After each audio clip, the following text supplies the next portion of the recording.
72% of you guys are not subscribed. If you haven't subscribed, please do so. Yo, what's good, everybody? Selectorch here today, and I just want to get right into it, honestly. We have yet another piece of important Arcane Odyssey news. Yes, that's right. If you have been living under a rock and maybe you haven't checked the Discord, there is a Arcane Odyssey 2024 roadmap, and we're going to dig right into it. Now, what does this exactly mean for us, us as in the community? What are we actually getting from this? Well, now we're actually getting a look into what is planned for 2024. Every single update that should be on 2024, maybe all of them might not make it, but most of them should be there. First off, we have Nimbus Sea Part 1. So Nimbus Sea Part 1 includes a bunch of new locations, that be wilderness maps and POIs, points of interest. 2 new story chapters. 2 new story chapters means we're going to get about a level cap increase of maybe plus 30 levels. We'll look for that one. The town and kingdom alignment system. Now, this one is very, very interesting. I'll go over that right now since it is the main topic at hand when it comes to Nimbus Sea Part 1 besides the story, because it is a new system being introduced into the game. So first off, we have tasks. Now, tasks are pretty much just randomly generated quests within the kingdom. You get tasked different types of activities to do in the kingdom, whether that be trying to find out a criminal by seeing who stole what, or just doing general tasks such as like maybe fishing from the ocean to get some fish for the town. General tasks like that. They'll start off pretty simple, something like that, and probably advance in difficulty as you progress throughout the kingdom's reputation. When you actually start to progress the alignment system with your kingdom, you'll notice that different things within the kingdom will start to change, such as maybe merchant tents appearing because you have positive rep in the kingdom. Maybe they can sell exclusive items related to that kingdom. That could be very interesting. Yeah, it's just a bunch of cool stuff that will make it to the game. Having good rep and getting gifts from different NPCs, having bad rep and maybe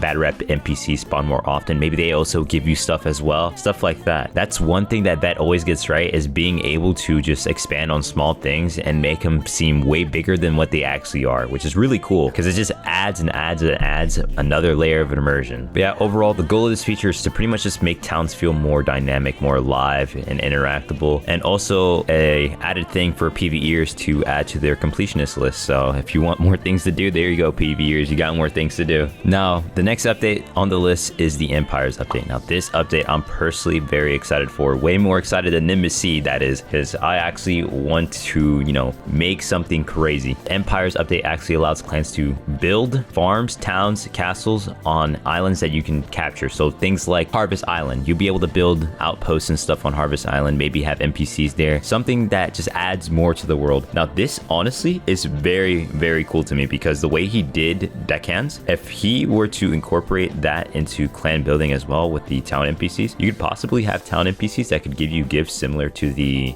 other feature, the town alignment feature, and it just expands on the world even more. Or maybe you can even assign things you can sell to those NPCs at your empire or the clans you've captured, so other players can actually go buy from those shops. Like, that could be sick. There's just so much you can do with the Empires update, I'm not gonna lie. Now, the next update we're gonna talk about is the full release update. Now, this one's gonna be a huge milestone for Vetex, as this is pretty much gonna be a testament to pretty much his magnum opus, Arcane Odyssey. There's going to be spirit weapons. Spirit weapons is a long-awaited feature that everyone in the community has been wanting, since it's literally exclusive to one build, which is what I'm going to mention right now, the Warden build. So of course we're going to get spirit weapons, we're going to get Warden builds, legendary ship battles. Now, I actually don't know exactly what legendary ship battles entail, but I imagine it'll be like a boss type of world event type of thing. That could be really sick to see. Ghost ships. Now, there were ghost ships in the Dark Sea, but those aren't actually ghost ships as in the feature. Ghost ships are going to be similar to something like AA, where they have exclusive rewards and they have a kind of like rare-ish sighting. On full release, we're also going to be getting new side bosses. Now, if you don't know, in AO there is side bosses. Remember Cernix? Yeah, he is a side boss. He's not relevant to the story at all, and that's the only, I think, real side boss we have if you don't include Kai or Merlot. That's pretty much the only side boss we technically have that is a dedicated side boss, which is